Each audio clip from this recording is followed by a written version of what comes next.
எடுத்துக்கிட்டு இல்லை. ஆனால் அவங்களுக்கு போட்டு நமக்கு ஏதாவது கிடச்சிச்சான்னு கேட்டால் இல்லை. இப்போ அவங்களுக்கு போட்டு 5 வருஷத்துக்கு முன்னாடி நான் போட்டேன் ஓட்டு, ரெட்டலைக்கு போட்டேன், உதயசூரனுக்கு போட்டேன், இப்போ என் வாழ்க்கை இப்படி ஆயிடுச்சுன்னு யாராவது சொல்ல முடியுமா?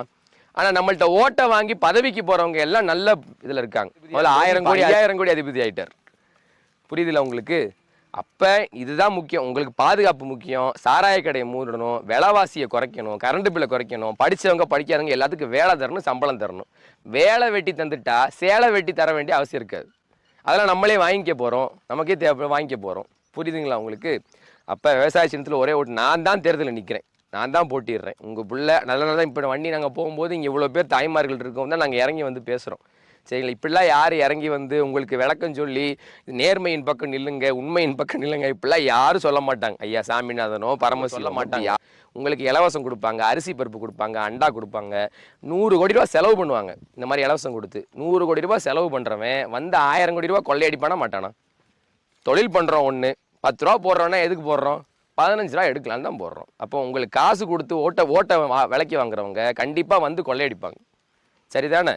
அவங்க பெண்களுக்கு பாதுகாப்பு தரமாட்டாங்க. நாங்கள் தான் சொல்கிறோம், பொம்பளை பிள்ளைகளை தொட்டால் அவனை சுடுவோம், அவனை எரிப்போம், அவனுக்கு அந்த தைரியம் வரக்கூடாது அப்படின்னு நாங்கள் தான் சொல்கிறோம்.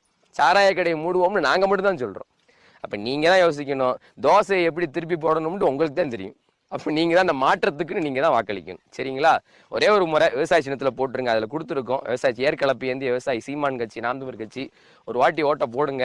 போட்டுட்டு ஒரு மாற்றம், ஒரு வாய்ப்பு கொடுத்துட்டு அப்புறம் கேளுங்க. அதுக்கப்புறம் நான் உங்கள்கிட்ட திரும்பி ஓட்டு கேட்டு வந்தேன்னா என்னை அடிங்க என்ன இருக்கு. சரிங்களா? ஏன்னா நீ இப்படிலாம் பேசுனியே, இப்போ என்னப்பா ஒன்றும் செய்யலைன்னு சொல்லி அப்புறம் கூட அடிங்க. நாங்கள் ஜெயிச்சாலும் தோத்தாலும் உங்களுக்காக போராடுவோம். அது நாங்கள் நிச்சயமாக செய்யும். இப்போ எரியோடில் ஒரு நாள் முழுக்க டாஸ்மாக மூடி வச்சுருந்தோம், வேலையே நடக்கக்கூடாதுன்னு. அதிகாரம் இல்லை, ஒரு நாள் முடி வைக்கிறோம். அதிகாரம் இருந்துச்சுன்னா ஒரேடியாக முடி வைப்போம். புரியுதா உங்களுக்கு? ரேஷன் கடையில் ஒரு நாள் புழுத்து போன அரிசியை போட்டுட்டு இருந்தேன், போய் பிரச்சனை பண்ணி மூடி வச்சோம். அதிகாரத்துக்கு வந்தால் ஒழுங்காக செய்ய முடியாது. அப்போ பவர் வேணும்ல. எதுவும் பதவி இல்லாமல் என்ன செய்ய முடியும்? காலமெல்லாம் இப்படி ரோட்டில் உட்காந்து கத்திக்கிட்டு இருக்க முடியுங்களா? அதனால் போடுங்க. சரிங்களா? ஒரு வாட்டி போடுங்க. சரி. 15 ஆண்டு காலமாக யாரோடையும் கூட்டணி